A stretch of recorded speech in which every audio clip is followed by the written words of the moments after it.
यह चैत्र नवरात्रि का 8वां दिन है और आज मां महागौरी की आराधना का शुभ अवसर है। मां महागौरी को सौंदर्य, शुद्धता और करुणा की देवी माना जाता है। इनके रूप की महिमा ऐसी है कि यह शंख और चंद्रमा जैसी उज्ज्वल, गोरी और दिव्य दिखाई देती है। इन्हें शांत स्वरूप की देवी कहा गया है, लेकिन इनकी शक्ति असीम है। ये भक्तों के पापों को नष्ट करती है और उन्हें शांति, सुख और मोक्ष प्रदान करती है। मान्यता है कि मां पार्वती ने शिव जी को पति रूप में प्राप्त करने के लिए कठोर तप किया था। तब से इनका शरीर काला पड़ गया, लेकिन जब भगवान शिव प्रसन्न हुए तो गंगा जल से स्नान कराकर मां का रूप अत्यंत उज्ज्वल और दिव्य हो गया। तभी से इन्हें महागौरी कहा गया। जो भक्त सच्चे मन से मां महागौरी की पूजा करते हैं, उनके जीवन से न केवल संकट दूर होते हैं, बल्कि मनोकामनाएं भी शीघ्र पूरी होती हैं। इस दिन प्रातः स्नान कर स्वच्छ और हल्के गुलाबी या सफेद वस्त्र धारण करें, क्योंकि यह रंग मां महागौरी को अत्यंत प्रिय है। पूजा स्थान पर देवी की प्रतिमा या चित्र को गंगा जल से शुद्ध करें। मां को सफेद फूल, नारियल, मिश्री और सफेद वस्त्र अर्पित करें। विशेष रूप से मां को दूब घास और काले चने का भोग लगाना अत्यंत शुभ माना जाता है। मां के मंत्र एयम देवी महागौर्यै नमः का जाप 108 बार करें। यह मंत्र नकारात्मकता को दूर करता है और जीवन में शुभता का प्रवेश कराता है। अलावा संध्या समय दीप जलाकर मां की आरती करें और जय महागौरी मां का उच्चारण करें। जो व्यक्ति अपने जीवन में स्थिरता, मानसिक शांति और पारिवारिक सुख चाहता है, उसे आज के दिन विशेष रूप से मां महागौरी की आराधना करनी चाहिए। इस दिन कन्याओं को भोजन कराना, उपहार देना और आशीर्वाद लेना भी बहुत पुण्यदायी होता है। मां महागौरी की भक्ति से आत्मा शुद्ध होती है, चित्त शांत होता है और जीवन में नई ऊर्जा का संचार होता है। मां के आशीर्वाद से इंसान अपने दुखों से उबरकर सफलता और समृद्धि की ओर अग्रसर होता है। मां महागौरी की कृपा से जीवन में जो चीजें रुकी होती हैं, उनमें गति आ जाती है। कई लोग मानते हैं कि अगर किसी व्यक्ति के विवाह में बार बार रुकावटें आ रही हों या दांपत्य जीवन में अशांति हो, तो महागौरी की पूजा विशेष लाभदायक होती है। इनके आशीर्वाद से वैवाहिक जीवन सुखद बनता है, रिश्तों में मधुरता आती है और प्रेम बढ़ता है। इस दिन का विशेष महत्व ये भी है कि यह आत्मशुद्धि का समय होता है। केवल बाहरी पूजा ही नहीं, बल्कि अपने मन और विचारों को भी शुद्ध करना जरूरी होता है। किसी से बुरा न सोचें, क्रोध, द्वेष, जलन जैसी भावनाओं से दूरी बनाए रखें, क्योंकि मां महागौरी का स्वरूप अत्यंत शांत और निर्मल है और वही भाव अपने भीतर धारण करने पर उनकी कृपा का सच्चा अनुभव होता है। पूरे दिन मां के नाम का जाप करते रहना, जय महागौरी मां का स्मरण करते रहना भी पुण्यदायक होता है। संध्या समय जब दीप प्रज्वलित हो तो पूरे घर को साफ सुथरा कर मां के स्वागत की तैयारी करें। सुगंधित धूप, कपूर, फूल और घंटियों की मधुर ध्वनि से वातावरण को आध्यात्मिक बनाएं। अगर संभव हो तो इस दिन व्रत रखें, फलाहार या केवल दूध, फल और मखाने का सेवन करें। तामसिक भोजन जैसे लहसुन, प्याज या मांसाहार से पूरी तरह बचें। यह नवरात्रि के नियमों का पालन करने का आखिरी चरण होता है, इसलिए जितना हो सके संयम और श्रद्धा बनाए रखें। आज के दिन एक और खास बात यह मानी जाती है कि घर की महिलाओं को सफेद या हल्के गुलाबी वस्त्र पहनकर पूजा करनी चाहिए और सुहाग सामग्री मां को अर्पित करनी चाहिए, जैसे चूड़ियां, सिंदूर, बिंदी और काजल। इससे मां प्रसन्न होती हैं और विवाह व दांपत्य जीवन में सौभाग्य बढ़ता है। अंत में मां के सामने घी का दीपक जलाकर अपनी मनोकामना कहें और उनसे यह प्रार्थना करें कि जैसा उनका रूप उज्ज्वल और पवित्र है, वैसे ही हमारा जीवन भी प्रकाश और शांति से भर जाए। जो भी श्रद्धा से मां महागौरी की भक्ति करता है, उसका जीवन सफल हो जाता है। मां महागौरी की भक्ति केवल पूजा की विधि तक सीमित नहीं है, बल्कि यह एक अनुभव है, एक एहसास है शांति और करुणा का, जो धीरे धीरे आपके जीवन को भीतर से बदल देता है। जब आप मां के सामने आंखें बंद करके बैठते हैं, दीपक की लौ टिमटिमाती है, तो ऐसा लगता है मानो कोई दिव्य ऊर्जा आपके चारों ओर फैल रही हो। मां की सच्ची भक्ति से दिल को सुकून मिलता है। कई बार जब जीवन में सब कुछ उलझा हुआ लगता है, न रास्ता दिखता है, न उम्मीद बचती है, तब बस एक बार सच्चे दिल से जय महागौरी माँ कह देने से मन हल्का हो जाता है और उसी पल लगता है कि अब सब ठीक हो जाएगा। कहते हैं माँ महागौरी की पूजा से न केवल घर में धन धान्य आता है बल्कि जीवन में मानसिक स्थिरता भी आती है। आज के दिन आप अपने माता पिता, गुरु और बड़ों का आशीर्वाद जरूर लें। यह दिन आत्मचिंतन का भी दिन है। क्या हम सच में सही रास्ते पर चल रहे हैं? क्या हमारी नीयत शुद्ध है? अगर कोई गलती हुई हो तो मां के सामने क्षमा मांगे। मां कभी नाराज नहीं होती, वो ममता की देवी हैं, अपने बच्चों की हर भूल को माफ कर देने वाली। और हां, आज के दिन एक छोटी सी चीज जरूर करें। किसी जरूरतमंद को कुछ सफेद दान दें, जैसे चावल, दूध, मिश्री या कपड़ा। इससे मां की विशेष कृपा प्राप्त होती है। आप चाहे किसी भी उम्र के हों, किसी भी परिस्थिति में हों, मां महागौरी की पूजा आपके जीवन में चमत्कारी परिवर्तन ला सकती है। बस विश्वास और भक्ति बनाए रखें। तो दोस्तों, आज का ये दिव्य दिन यूं ही न जाने दें। मां महागौरी का नाम लें, दीप जलाएं और अपने जीवन में सच्चे उजाले का स्वागत करें। एक समय की बात है जब मां पार्वती ने भगवान शिव को पति रूप में प्राप्त करने के लिए कठोर तपस्या की थी। वह घने जंगलों में चली गईं। गर्मी, सर्दी और बारिश की परवाह किए बिना उन्होंने वर्षों तक ध्यान लगाया। उनकी तपस्या इतनी कठिन थी कि उनका शरीर मटमैला और काला पड़ गया। उनके इसी रूप को काली कहा गया। देवताओं ने मां की तपस्या से प्रसन्न होकर भगवान शिव से अनुरोध किया कि वे मां पार्वती को स्वीकार करें। जब भगवान शिव वहां पहुंचे और मां पार्वती की कठोर तपस्या देखी तो वे अत्यंत प्रसन्न हुए और उन्हें पत्नी रूप में स्वीकार किया। भगवान शिव ने गंगा जल से मां पार्वती को स्नान कराया और उसी क्षण उनका रूप उज्जवल, कोमल और अत्यंत सुंदर हो गया। वे अत्यंत गौर वर्ण की हो गईं और तभी से उन्हें महागौरी कहा गया। इस कथा से हमें यह शिक्षा मिलती है कि सच्ची श्रद्धा और दृढ़ संकल्प से कोई भी इच्छा पूरी हो सकती है। मां महागौरी का यह रूप तपस्या, शुद्धता और समर्पण का प्रतीक है।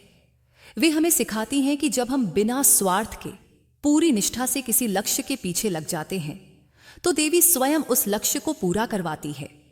मां महागौरी की कथा न केवल आध्यात्मिक शक्ति की गाथा है बल्कि एक प्रेरणा भी है कि स्त्री की सहन शक्ति, प्रेम और तपस्या कितनी महान होती है। आज जब आप मां की पूजा करें तो इस कथा को मन में स्मरण करें और यही भावना रखें कि जैसे मां ने अपने कठोर तप से शिव को पाया, वैसे ही हम भी अपने जीवन में सच्चाई, शांति और सफलता को प्राप्त कर सकते हैं। जय मां महागौरी। आपकी कृपा से हर भक्त का जीवन प्रकाशमय हो, दुखों का नाश हो और मन में शांति का वास हो। आज मां महागौरी के दिन कथा सुनने का विशेष महत्व होता है। ऐसा माना जाता है कि इस दिन कुछ विशेष कथाएं होती हैं जिन्हें श्रवण करने से मां की कृपा सहजता से प्राप्त होती है। सबसे पहले मां महागौरी की उत्पत्ति और शिव से विवाह की कथा जरूर सुननी चाहिए, जिसे अभी हमने जाना। यह कथा जीवन में धैर्य, भक्ति और प्रेम की शक्ति का प्रतीक है। दूसरी कथा जो अवश्य सुनी जानी चाहिए वह है दुर्गा सप्तशती या देवी भागवत पुराण से मां के 8वें स्वरूप की स्तुति। इसमें बताया गया है कि कैसे मां अपने शांत रूप में भी अत्यंत शक्तिशाली हैं और संसार के समस्त दुखों को हर सकती हैं। तीसरी विशेष कथा व्रत कथा, नवदुर्गा व्रत कथा, जो नवरात्रि के हर दिन से जुड़ी होती है। इसमें मां के हर दिन के रूप की महिमा बताई जाती है और विशेषकर आज के दिन महागौरी की कथा सुनना मन को शुद्ध और शांत करता है। चौथी महत्वपूर्ण कथा शिव पार्वती संवाद, जिसमें मां गौरी शिव से धर्म, भक्ति, जीवन के उद्देश्य और तप के रहस्य पूछती हैं।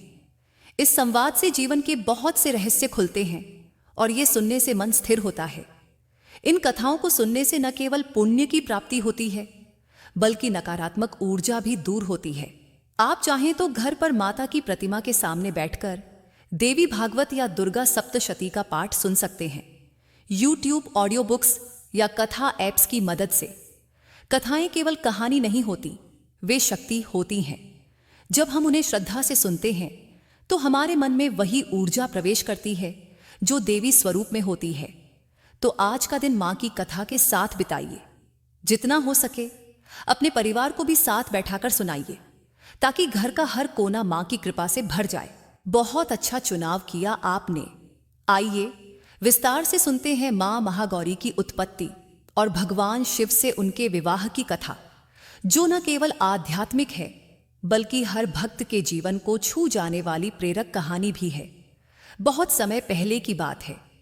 मां पार्वती ने जब सुना कि उन्हें शिव जी को पति रूप में प्राप्त करना है, तो उन्होंने बाल्यकाल से ही कठोर तप का संकल्प ले लिया। उन्होंने हिमालय के घने वनों में जाकर वर्षों तक कठिन तपस्या की। गर्मी की तपन, बारिश की बूंदें, बर्फ की ठंड, किसी भी प्राकृतिक बाधा ने उन्हें विचलित नहीं किया। धीरे धीरे उनका शरीर धूल, धूप और तपस्या के कारण काला पड़ गया, मगर उनकी भक्ति और ध्यान की ऊर्जा इतनी गहन थी कि पूरे ब्रह्मांड में उसकी लहरें फैलने लगी। उनके इस रूप को काली या कृष्णवर्णा कहा गया। देवताओं ने मां की यह दशा देखकर चिंतित होकर भगवान शिव से प्रार्थना की, हे प्रभु, मां पार्वती आपकी प्राप्ति के लिए कठिन तप में लीन है। कृपया उन्हें दर्शन देकर उनकी तपस्या सफल कीजिए। भगवान शिव मां पार्वती के पास पहुंचे। उन्होंने मां की तपस्या देखकर उनकी दृढ़ आस्था से प्रसन्न होकर उन्हें पत्नी रूप में स्वीकार करने का वचन दिया। इसके बाद भगवान शिव ने गंगा जल से मां पार्वती को स्नान कराया और तब उनके शरीर की सारी धूल, कालेपन और तप की कठोरता दूर हो गई। उनका रूप अत्यंत सुंदर, उज्ज्वल और गौरवर्ण हो गया, जैसे चंद्रमा की शीतल किरणें। वहीं से उन्हें महागौरी नाम मिला। महा यानी महान और गौरी यानी अत्यंत गोरी, शुद्ध और तेजस्वी। इस रूप में मां शांत, सौम्य और करुणा की देवी बन गई। जो भक्त सच्चे मन से उनका ध्यान करता है, उसकी हर मनोकामना पूर्ण होती है। मां महागौरी विवाह, सौंदर्य, धन, सुख, शांति और पवित्रता की देवी मानी जाती हैं। कहते हैं, जिन कन्याओं को विवाह में रुकावट आ रही हो, उन्हें मां महागौरी की पूजा विशेष रूप से करनी चाहिए। इससे योग्य वर की प्राप्ति होती है और वैवाहिक जीवन में सुख शांति आती है। तो यह थी मां महागौरी की मूल कथा, जो बताती है कि भक्ति और तप का मार्ग कठिन जरूर होता है, लेकिन अगर श्रद्धा सच्ची हो तो स्वयं शिव भी उस भक्ति के आगे झुक जाते हैं। मां महागौरी की यह कथा केवल एक धार्मिक प्रसंग नहीं है, बल्कि हर भक्त के जीवन का आईना है। जिस तरह मां ने कठिन तपस्या के बाद शिव को प्राप्त किया, उसी तरह हमें भी अपने जीवन में लक्ष्य प्राप्ति के लिए संयम, श्रद्धा और धैर्य अपनाना चाहिए। इस कथा से हमें यह भी सीख मिलती है कि शरीर की सुंदरता नहीं, बल्कि आत्मा की पवित्रता ही सच्ची शक्ति है। मां का काला रूप जब तप से दमकने लगा, तो समस्त ब्रह्मांड उनकी शक्ति को नमन करने लगा। यही कारण है कि मां महागौरी का दिन, नवरात्रि का 8वां दिन, विशेष रूप से पूजा, उपासना और आत्मशुद्धि के लिए माना गया है। आज के दिन मां के सफेद वस्त्र, सफेद पुष्प और सफेद प्रसाद चढ़ाना विशेष फलदायी होता है। सफेद रंग मां की शांति, पवित्रता और करुणा का प्रतीक है। आज जब आप मां की कथा सुने या सुनाएं, तो एक दीपक जलाकर मां से यही प्रार्थना करें, हे मां, जैसे आपने कठोर तप से शिव को प्राप्त किया, वैसे ही हमें भी जीवन के संघर्षों में सफलता मिलती रहे। हमारे मन में भी वैसी ही शक्ति, विश्वास और शांति बनी रहे। और याद रखिए, मां की कृपा से कोई भी असंभव कार्य संभव हो जाता है। बस आपको एक सच्चे दिल और निर्मल मन से मां को पुकारना है। अब जब आपने मां महागौरी की पावन कथा सुनी, तो अंत में आइए उन्हें सच्चे मन से नमन करें। मां महागौरी, आप करुणा की देवी हैं। आपकी गोरी छवि हमें जीवन में शांति और पवित्रता का संदेश देती है। आपका तप, आपकी साधना और आपका तेज हमें प्रेरित करता है कि हम भी अपने जीवन को साधना और भक्ति से भर दें। जैसे आपने अंधकार से उजाले की ओर कदम बढ़ाया, वैसे ही हमारे जीवन से भी हर अज्ञान और दुख का अंधकार दूर हो जाए। हे मां, जो दीनहीन है उन्हें सहारा दो, जो रास्ता भटके हैं उन्हें दिशा दो, जो दुखी हैं उन्हें सुख दो, और जो भटके हुए हैं उन्हें आपके चरणों का ज्ञान दो। आपके दर्शन मात्र से पाप मिट जाते हैं और आपके स्मरण से जीवन संवर जाता है।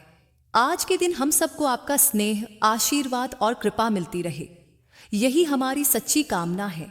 आप सभी भक्तों को चैतन्य से भरी हुई, चैतन्य नवरात्रि की शुभकामनाएं। मां महागौरी आपके जीवन को उजाले से भर दें और हर इच्छा को पूर्ण करे। जय माता दी। शुभ नवरात्रि।